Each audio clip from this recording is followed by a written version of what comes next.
Olá! Hoje nós vamos prosseguir com o estudo de Geografia do Brasil.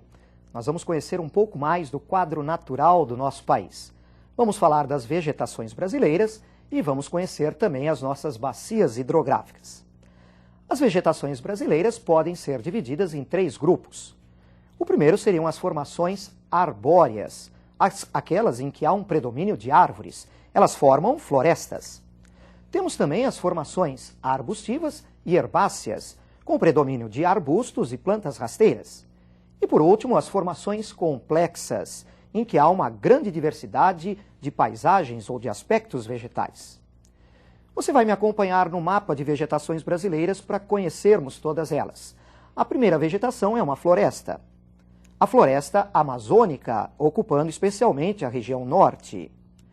Essa floresta amazônica é densa, ela é formada por árvores altas. Há uma grande diversidade de espécies. A biodiversidade da floresta amazônica tem interessado muito a grupos de indústrias químicas e farmacêuticas. Essa floresta amazônica é típica de um clima bastante úmido. Está sendo pouco a pouco desmatada, mas não é ainda uma das formações vegetais mais destruídas no Brasil. Você vai ver já já. Vamos agora acompanhar a segunda formação florestal do Brasil.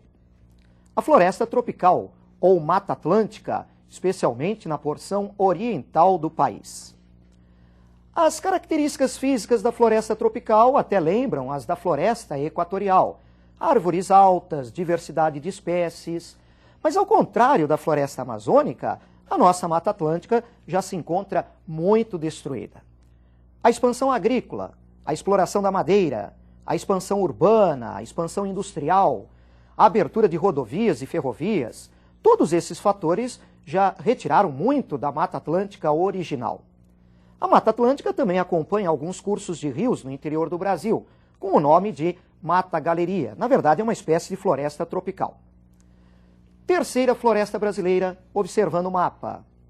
A Mata dos Cocais, lá no Nordeste. Essa Mata dos Cocais pode ser chamada também de floresta de transição. Ela está localizada entre o sertão, que é um pouco mais seco, e a Amazônia, que é mais úmida. Cocais, porque é formada por palmeiras que produzem coquinhos. 2 destaques. O babaçu, com grande produção no Maranhão. Babaçu produz coquinhos, dos quais se extrai óleo, com várias aplicações. E a carnaúba, no Piauí, no Rio Grande do Norte, no Ceará. Uma palmeira de grande aproveitamento. Por exemplo, a cera de carnaúba, retirada de suas folhas. E agora vamos conhecer uma quarta floresta. A Mata de Araucárias, no sul do Brasil. Essa Mata de Araucárias é diferente das anteriores. Ela não é de clima úmido. Ela é de clima subtropical, um clima mais moderado, com índice de chuvas menor. A Mata de Araucárias é uma formação homogênea, aberta, árvores altas, com troncos retos e esguios. Um nome para você guardar: aciculifoliada. As folhas das espécies desta floresta possuem formato de agulha, são finas e compridas. A Mata de Araucárias, assim como a Mata Atlântica, já foi muito destruída pelo homem, devido especialmente à extração de madeira. Existem várias áreas de reflorestamento na região sul, mas não com espécies nativas, não com a verdadeira araucária, o pinheiro do Paraná. Agora nós vamos começar a conhecer um segundo grupo de vegetações, as arbustivas e herbáceas. Vamos ao mapa. A primeira é o cerrado, uma importante vegetação brasileira. O cerrado domina especialmente a porção central do Brasil, em áreas de clima tropical típico, com verão chuvoso e inverno seco. O cerrado é uma formação com árvores baixas, um predomínio de arbustos e plantas rasteiras entre as árvores e os arbustos. Uma marca registrada do cerrado: os seus troncos e galhos retorcidos, tortuosos, cobertos e protegidos por uma casca grossa, semelhante a uma cortiça. As folhas são pequenas e duras, um aspecto de couro, são chamadas de coriáceas. O cerrado também tem sido rapidamente retirado no Brasil central, especialmente pela expansão agrícola, além de queimadas, incluindo aí a produção de carvão vegetal. Mais uma formação vegetal brasileira no mapa. A caatinga, do sertão nordestino. Essa formação é simples, aberta, uma formação constituída por arbustos com poucas folhas, e as cactáceas, plantas xerófitas que têm troncos ou caules que armazenam água e muitos espinhos. É um ecossistema também já bastante alterado. Mais uma vegetação, os campos, constituídos por vegetação rasteira. Esses campos ocorrem em vários pontos do território brasileiro, em algumas áreas alagadas, em outras áreas sem alagamentos. Os campos são constituídos por uma vegetação de pequeno porte e muito utilizados como pastagem para a prática da pecuária. Vamos conhecer agora as formações complexas do país. Vejam a primeira no mapa. O complexo do Pantanal, lá no Mato Grosso e Mato Grosso do Sul. Essa formação vegetal é quase que um resumo das vegetações brasileiras. Você encontra no complexo do Pantanal áreas com matas, com palmeiras, com arbustos, com campos. É uma formação que sofre alagamentos durante o verão, devido aos transbordamentos dos rios que compõem a bacia do Paraguai. E finalizando com as vegetações brasileiras, vamos conhecer agora mais uma. Nós temos aí as formações litorâneas, incluindo os mangues. Essa formação vegetal dos mangues é uma vegetação também bastante complexa e constitui um ecossistema rico, mas muito frágil. Parte dos mangues no Brasil também já foi alterado. Os mangues, aqui no Sudeste especialmente, já sofreram uma grande destruição devido à intensa ocupação que ocorre na faixa litorânea do Sudeste. Muito bem, conhecemos as vegetações brasileiras. Vamos conhecer um pouco da hidrografia do nosso país. O Brasil é rico em rios. A maior parte dos rios brasileiros pode ser considerada de planalto. Por isso que o Brasil apresenta um grande potencial hidroelétrico.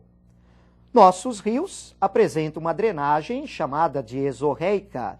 Eles correm para mar aberto. Eles são tributários do Oceano Atlântico, despejam suas águas nesse oceano. Os rios brasileiros apresentam um predomínio de foz em estuário. Eles são perenes ou permanentes, nunca secam, e apresentam cheias durante o verão devido à maior quantidade de chuvas nesse período do ano. Nós vamos conhecer um mapa que vai apresentar para você as bacias secundárias do país. Vamos a esse mapa. Nas bacias secundárias, do norte para o sul, encontramos a bacia do Amapá, a do Nordeste, a do Leste e a do Sudeste-Sul. Essas bacias hidrográficas são compostas por rios de menor extensão que correm isoladamente um do outro, direto para o Atlântico.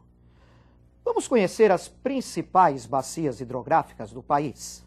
A primeira, a bacia do Rio Amazonas, ou bacia amazônica, ocupando grande parte da região norte e parte do centro-oeste. Essa bacia hidrográfica é uma das maiores do mundo. Ela reúne rios extensos e volumosos. O Rio Amazonas, por exemplo, é o mais extenso e o de maior volume de águas no mundo. Essa bacia é predominantemente de planície, muito utilizada para a navegação, para o transporte hidroviário, além da pesca. Mas apesar de ser de planície, ela também apresenta um grande potencial hidroelétrico nos afluentes do Rio Amazonas. Um potencial, por enquanto, pouco aproveitado. Vamos conhecer mais uma bacia hidrográfica brasileira. A bacia do Tocantins-Araguaia. Essa bacia é predominantemente planáltica e estende-se do centro para o norte do país. Apesar de planáltica, os seus rios apresentam trechos navegáveis. No médio curso do rio Araguaia, um destaque é a Ilha do Bananal. E no baixo curso do rio Tocantins, a importante usina hidrelétrica de Tucuruí. Uma usina que gera energia para vários projetos de desenvolvimento na região norte e para cidades do norte e do nordeste. Mais uma bacia hidrográfica. A bacia do São Francisco, que ocupa boa parte do sertão. A bacia do São Francisco também é predominantemente planáltica e há um bom trecho navegável no Rio São Francisco. Essa bacia, ou o Rio São Francisco especialmente, apesar de atravessar o sertão, ele não seca, ele é perene. Ele sempre tem água e é muito importante para a vida regional, para a navegação, atividades pesqueiras, a irrigação na agricultura ao longo do Vale do São Francisco e muito importante na geração de energia. Ao longo do Rio São Francisco, nós encontramos usinas de destaque, como, por exemplo, a usina de Sobradinho, a de Paulo Afonso e a de Xingó, uma usina mais recente entre os estados de Sergipe e Alagoas. O Rio São Francisco nasce no sul de Minas, corre em direção norte, passa pelo nordeste e acaba terminando ou despejando suas águas numa foz em estuário entre o estado de Sergipe e Alagoas.